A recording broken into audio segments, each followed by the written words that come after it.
Hello everybody, this is Julie Willand and welcome to today's video of Project Pack number 08. I'm so thrilled to be here with you all as we're going to go through one of these tiles. The pens I'm going to be using today is I have 3 of our Gelly Roll pens. I've chosen the blue, green, and purple pens, but feel free to choose whichever colors that you wish or whatever pens you have on hand. I'm also going to be using the white charcoal and graphite pencil and the tortillons that go along with them. This is the tile we're going to be working on in today's video. It's a pre-strung white Zentangle from Project Pack 08. It's kind of got some sort of star here with the center. I'm going to start with my purple pen. Again, whatever color you want. And I'm not going to lie, this project pack initially was a little bit out of my comfort zone. I don't use gel pens a lot on the white paper. I use them on the black, but not so much the white. So that was, step number 1 of the comfort zone. I also haven't worked a whole lot on the pre-strings and dollars, whether these strings or any of the other strings that we offer. I'm not sure why. I think sometimes for some people, including myself, they can be a little intimidating, or I don't really know the reason. So between the gel pens and the Zentangle, this was a little outside my comfort zone, but I think that's great. I think that's what Zentangle is all about sometimes. And the great thing about it is there are no mistakes. So like I said, we're just going to dive right in. When first experimenting with these pens, I immediately was drawn to the Tangle Bunzo. So that's where we're going to start. And I'm going to pick one of these sections right here around my star. And I'm going to come right to the middle. And I'm going to draw this little like half moon mound type shape. And then I'm going to draw another one kind of over it that kind of oars it, but is a little bit bigger. And I'm going to fill that one in, that second shape, with ink. And really with these gel pens, you just need a light touch to make that ink flow out. They're really wonderful to work with. But what's neat about this Tangle is that it just kind of begins to grow. So I'm going to keep growing it, and I'm going to add another mound, if you will. And then I'm not going to color that one in, I'm going to leave it blank. And I'm going to do another one, but I want my Bunzo to grow in this direction now.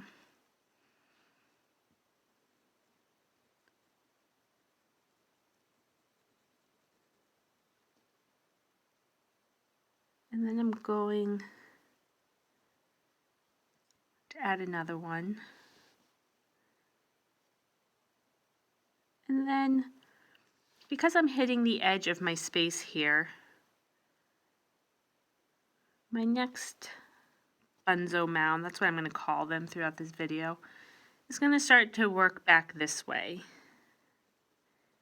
And you'll see in a minute the rhythm I'm going to get into.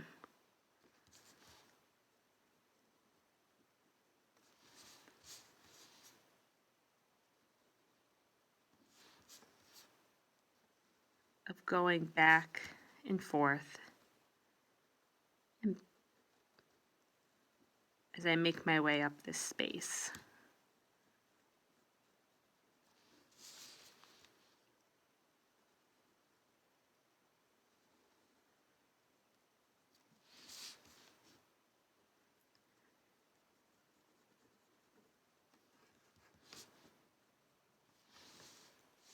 And you'll see that some of mine are bigger than the others, fatter than the others.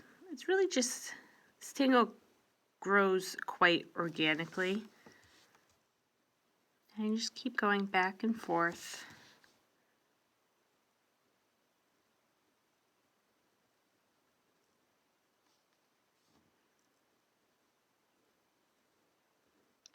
You'll be able to kind of tell how big you want your next little Bunzo mound to be. And this tangle is also great because it's very forgiving. You see here, every once in a while I step outside my string a little bit, and that's okay. When you get to the top here, you just want to go right to that edge. And there we have our first Bunzo cone, if you will. And so we're going to do the same tangle in alternating spaces. So one here, here, and here. And you've noticed by now working with these gel pens how great of a relationship that they have with this paper and how smooth and easy that the ink just flows out of them. Remembering to turn your tile as you go. And remembering to breathe.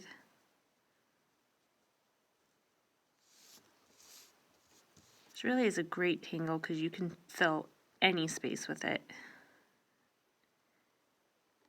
And it adds a lot of drama and dimension to your tile. It is always best to remember when working with the gel pens that this ink might take a little longer to dry, so just keep that in mind.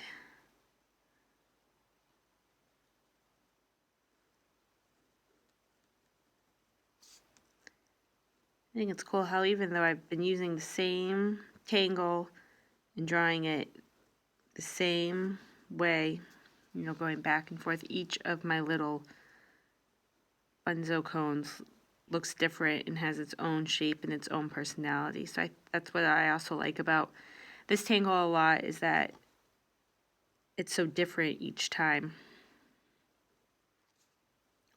I feel like baby Willan also likes this tangle because he keeps kicking.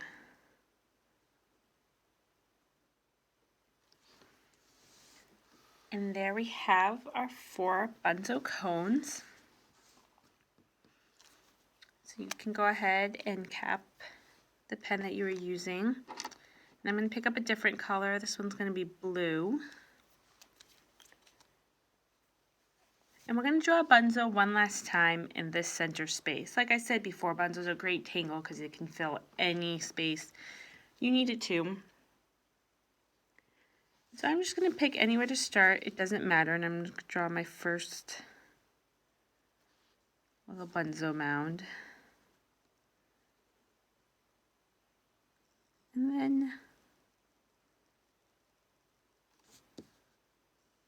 I'm going to have it grow around this space just to fill it up. Not a whole lot of rhyme or reason.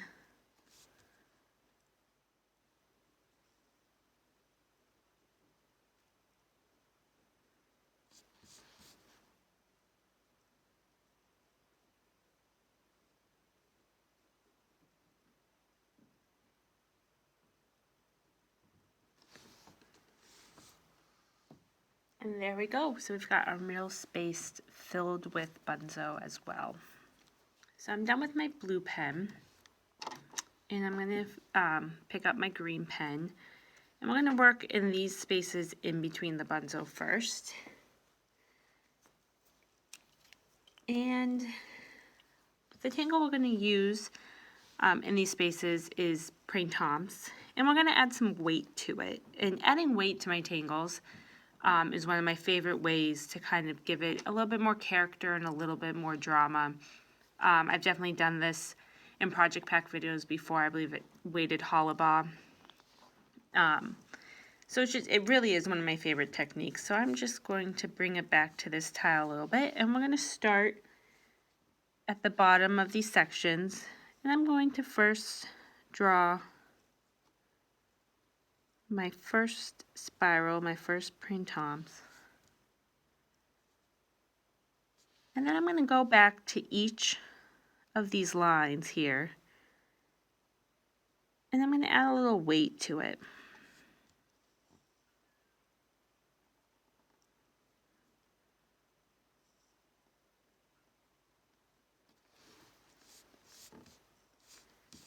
And then I'll add my second printemps, maybe over here.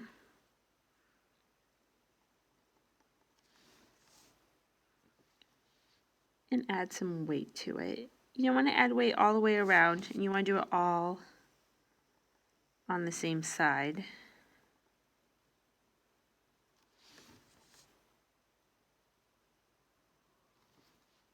And then I'll do my third one over here, filling this entire section. They don't all have to be the same size.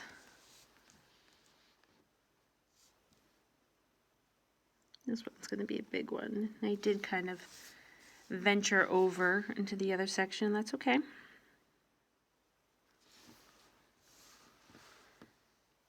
So there we have printemps. So again, I'm going to go into my next section and I'm going to do the same tangle, and we're going to do that all the way around.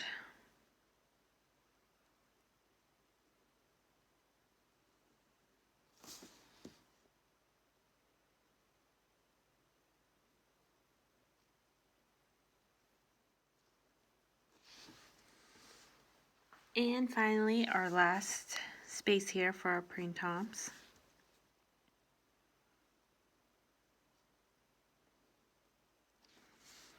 I love these colors. They're different. Which is great because it's fun to explore new combinations and see what you can create. But definitely when I saw these colors, I was drawn to tangles that I thought were like fun, bouncy, and exciting.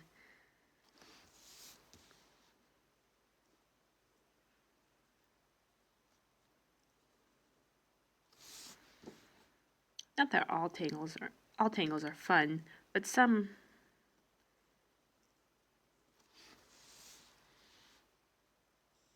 just have a different vibe to them, I feel like, and that's what these pens called for. And there we go, we have all of our printemps down. So you can go ahead and cap whichever pen you were just using. And I'm going to pick up my blue pen again, so whichever color you used here in the middle. And we're going to fill the spaces that we have left here. And because the tangles I have on here have a lot of roundness to them, we're going to fill these spaces with Knightsbridge to give it a little bit of contrast. So I'm just going to pick any space to start. And I'm going to draw a line down the middle here. It's not perfectly straight.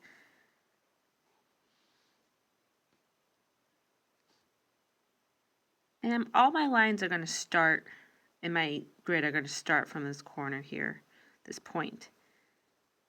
And again, they're not going to be perfectly straight.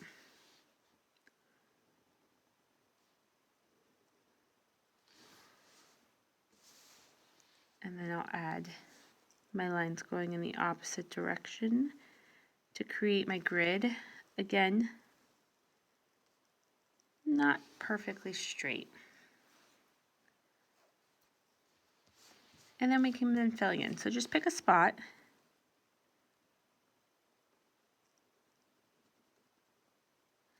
To fill in. I'm going to fill this in like a checkerboard. So you don't want to do any of the spaces directly next to that one, but the ones where the corners are kissing. And fill that in. This is another great tangle that can just fill any space. And this is a great tangle for these gel pens too, because the ink does flow so nicely out of them. And that's great for filling these spaces.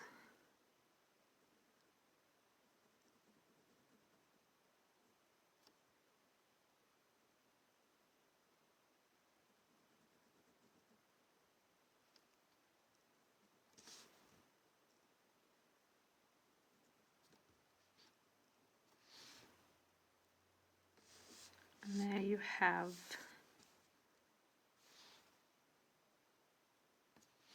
first one, so you can go on to your second space right here, and again just create your grid, all your lines starting from this one point, and I'm going to use the string also to guide me, and then we'll add our horizontal lines in. Again, don't worry about making your grid perfect, making all the spaces the same size, making your lines perfectly straight. It's not what we're looking for.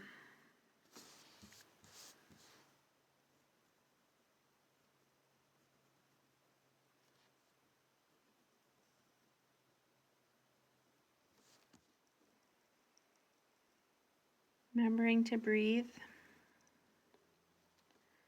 I always like to be aware of how tightly I'm holding my pen, because if I let myself, I will grip it very, very tightly. So just a reminder to relax. Check your posture. Feet on the ground, are you comfortable? All of these things important and part of tangling.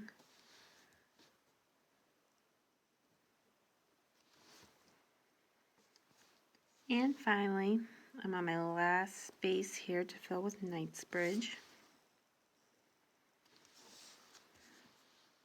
And I'm just loving these colors, loving the way the gel ink just flows right out of these pens.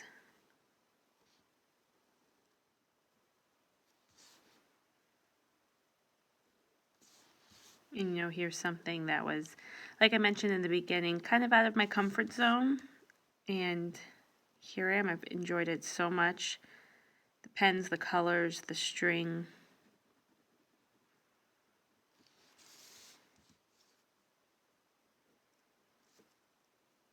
I have learned over my years of working at Zentangle to not be quick to say I don't like something. I think when I first started working here, I was a little bit of a picky eater when it came to foods. And whenever anything would come up, I'd be like, oh, I don't really like that. I don't really like that. And then like a week later, I would try it again and it'd be like my new favorite food.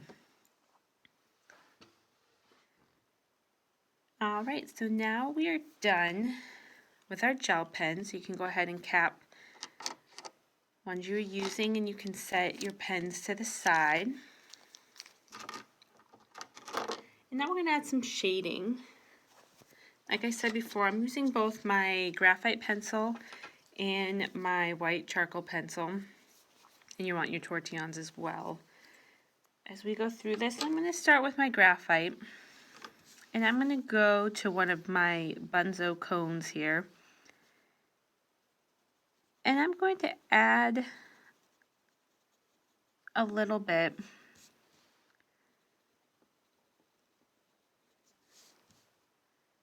along the sides of kind of, I guess I have rows of Bunzo here. I'm going to add them to the top of the rows, if that makes sense.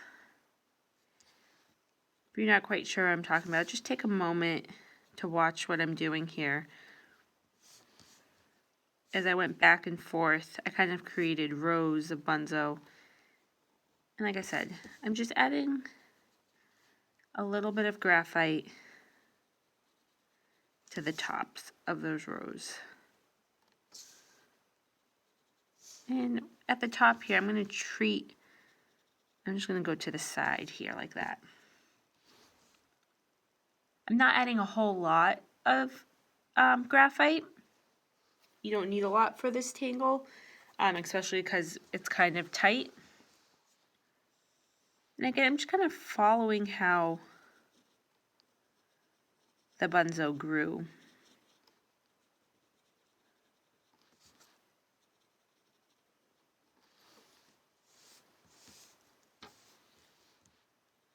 The great thing is, it doesn't have to be exact. We often say here at Zentangle, and I'm sure you've never heard this before, but there are no mistakes. All right. And next, I'm going to go in the middle here, and I'm going to do the same thing. I'm just going to add some kind of like the top of my rose.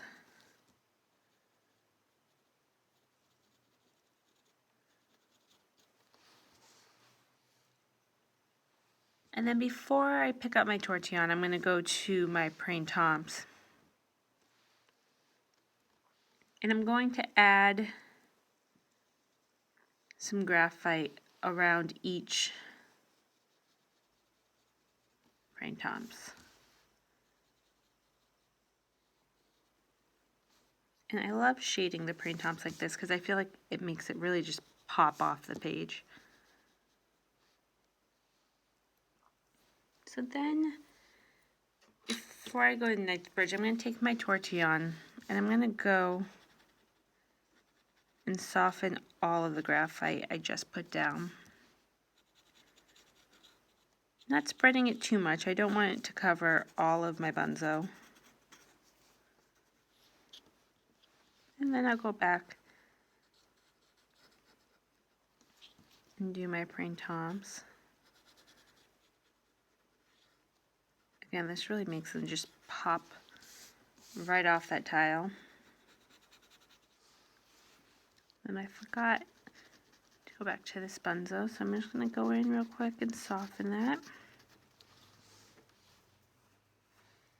And now pick up my graphite again.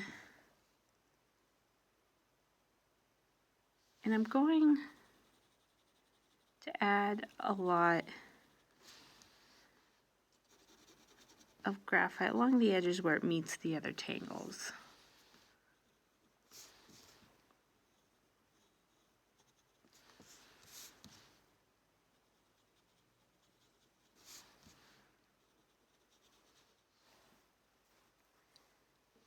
And I'm going to go back in and really soften that and kind of pull it out.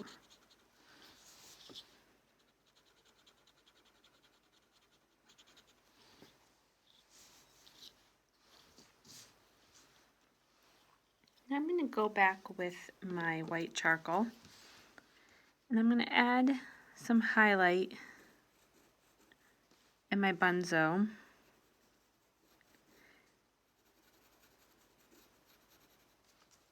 Kind of right under where I put the graphite.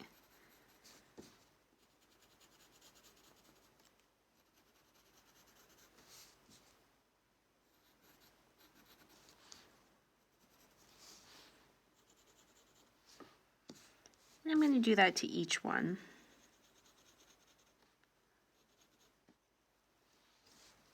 And I'm going to take my tortillon for the white charcoal and just go soften it. You don't need to soften it much.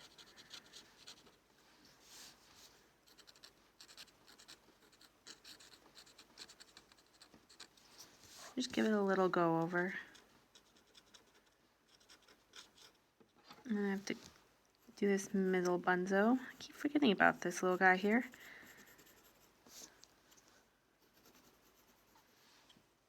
I'm going to do some white charcoal, some highlight in the middle of our Knightsbridge. So starting at that corner and kind of coming down the middle till you hit the graphite.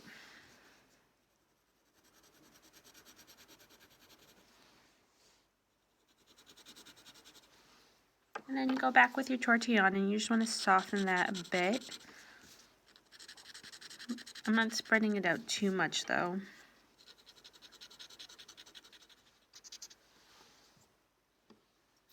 And sometimes you find spots that might need a little bit more love as you go around.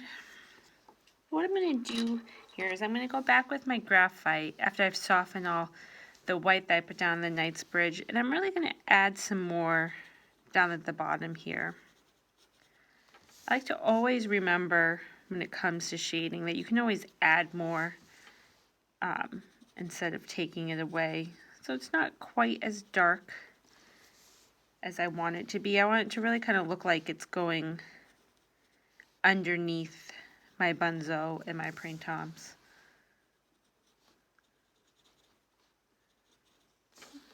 add a little bit more there, and then go back with your tortillon again. I'm going to soften it.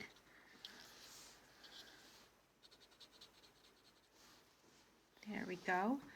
And I'm going to go back and do one thing that I always like to do when I've used a lot of graphite is I'm going to grab my green and purple pens again. So the colors that I did, my Bunzo, my Printemps. And where I put down a lot of graphite on the Knightsbridge, I'm going to go back and I'm just going to redefine these lines a little bit. Mostly, I'm looking at these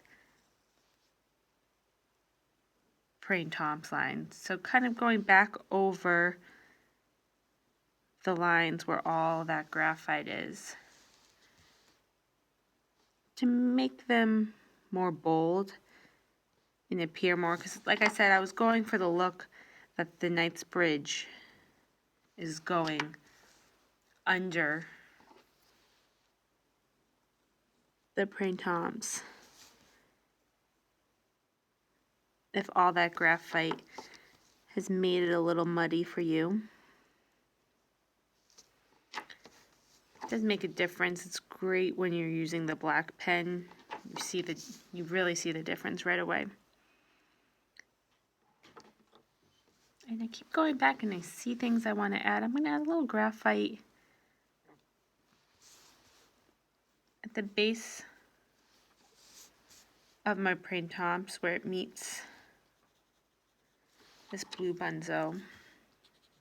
Soften that just a little bit.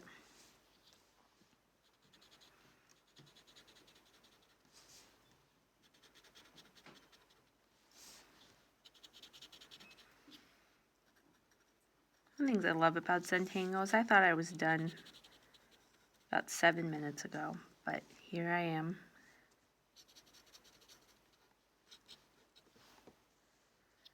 Okay, now I'm done. So I'm going to pick one of my gel pens. Got my purple here, and I'm going to add my chop just to the front of my tile somewhere. And then I'm going to flip it over. Remember to always sign your tile. And this is Project Pack 08. And there I have it.